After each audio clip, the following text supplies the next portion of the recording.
ইউরোপের ভিসা সুযোগ ও প্রতারণার থেকে সুরক্ষা। ইউরোপের স্বপ্ন, ভালো চাকরি, উচ্চ শিক্ষা, নিরাপদ জীবন আমাদের অনেকেরই মনে আসা বা বাসা বাঁধে। কিন্তু এই স্বপ্নের পেছনে সাথে যেমন আছে সুযোগ, তেমনি আছে ভয়ঙ্কর প্রতারণার ফাঁদও। তো আমরা আজকে এই বিষয়গুলো নিয়ে ছোট একটা পরামর্শ বা আপনাদের এই যে সচেতনতার জন্য আমরা একটা ছোটোখাটো একটা কিছু কথা বলবো। আপনারা আশা করি শুনলে আপনাদের উপকারে আসতে পারে। তো ইউরোপে যেতে হলে আসলে জনপ্রিয় কয়েকটা ভিসার পদ্ধতি আছে। সে প্রথম আমরা সাধারণত জানি যে ইউরোপের জন্য স্টুডেন্ট ভিসাটা খুবই সহজ এবং ভালো একটা ভিসা। ওয়ার্ক পারমিট ভিসা আছে, ট্যুরিস্ট ভিসা আছে, আবার অনেক যে রেসিডেন্স পারমিট ভিসা আছে। তো প্রতিটি ভিসার জন্য আলাদা নিয়ম শর্ত আছে, যা অফিসিয়ালি ওয়েবসাইটে স্পষ্টভাবে প্রত্যেক ইউরোপের প্রত্যেক দেশে স্পষ্টভাবে ওয়েবসাইটে দেওয়া থাকে। তো সেই বিষয়গুলো দেখে আমাদের এইসব কাজগুলোতে আগানো উচিত।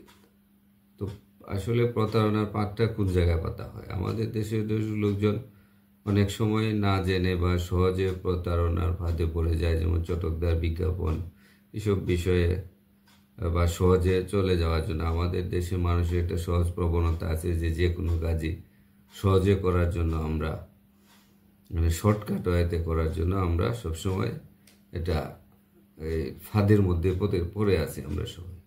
তো প্রতারকরা আসলে যে সুবিধাটা নেয় সেটা হলো যে সরকারি ফির বাইরে কিছু অতিরিক্ত ফি নিয়ে বলে যে আমরা সহজে করে দেব। অনেক সময় টাকা নিয়ে কোনো লিখিত প্রমাণ দেয় না, আবার এমবেসি নিজেরাই যাচাই বাছাই করবে, এরকম একটা লোক দেখায়। তো আমাদের কথা হলো যে আপনারা যখন টাকা পয়সা দিবেন একটু যাচাই বাছাই করে দিবেন, প্লাস হলো আপনাদের ওই যে স্টাম্পে লিখিত নেবেন, চেক টেক নেবেন, এইসব বিষয় নিয়ে এবং স্থানীয় গণ্যমান্য 2-4 জন ব্যক্তিকে জানাই দিয়ে টাকা পয়সা দিলে আমার মনে হয় যে ভালো। আর যদি কোনো অফিসিয়ালভাবে টাকা পয়সা কারো দেন, তাহলে তাদের ওই যে কাগজপত্র সরকারিভাবে নিবন্ধিত আছে কিনা এইসব বিষয় একটু যাচাই বাছাই করে নিলে ভালো। তো প্রতারিত হলে তো অনেক দিক দিয়ে লস।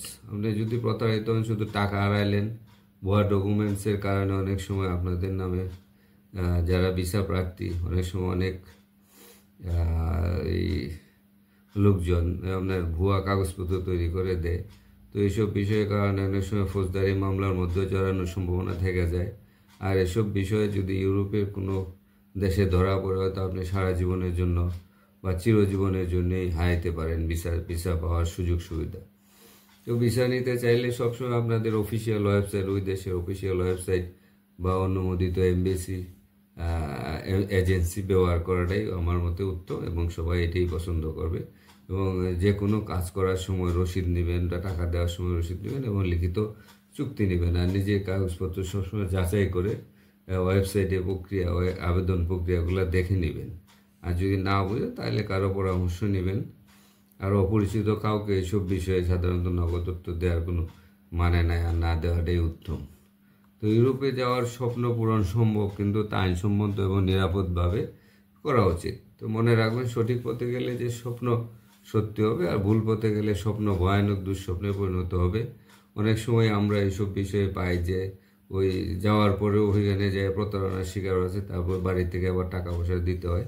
তো এইসব বিষয়ে যথেষ্ট সচেতনতা এবং সাবধানতা অবলম্বন করে এবং এই বিষয়ে যারা এক্সপার্ট, যারা দক্ষ এবং তাদের অভিজ্ঞতা আছে এবং লোকজন জানে শুনে, তাদের সাথে পরামর্শ করে এই পথে আগানোটাই অনেক উত্তম।